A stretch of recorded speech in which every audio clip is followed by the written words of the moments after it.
Uli Jon Roth talks about the reactions he got when he left the Scorpions. I'm John Beaudin from Rock History Music. Leaving a big band is never easy. It's not a simple task, and sometimes it's a mistake. Some people leave thinking they're going to be bigger, and they don't. Some people leave, they don't care if they're going to be bigger because they have an expression of their music that has to be heard. And that was a big reason Uli Jon Roth left. But I asked him, did people think you were nuts when you left the Scorpions? Well, my family was behind me, The Scorpions were pretty much shocked because everything was going so well. And they understood, Rudolph and Klaus understood where I was coming from. They knew me. They knew that my priorities were elsewhere.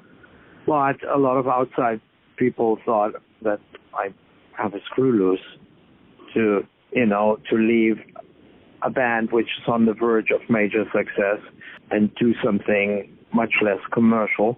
But, I understand their thinking.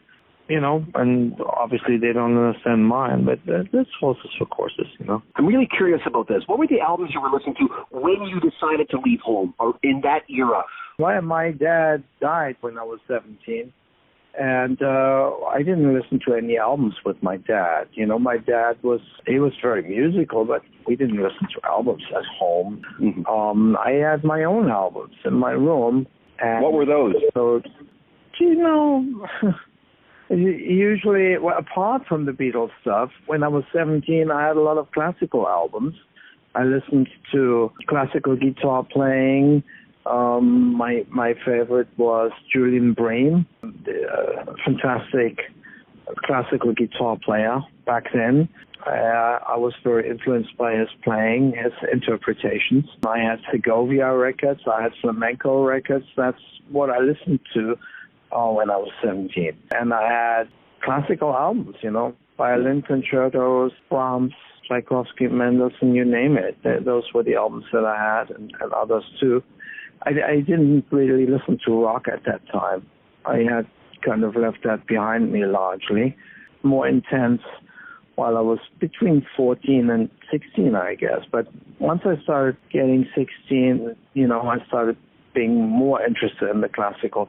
Back then, I guess I soaked up all the influences very quickly.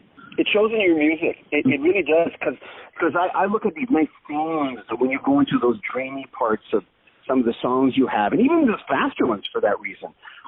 Steve Hackett just told me the same thing. All he listened to back then was classical music, There you go. Yeah, so I wasn't the only one.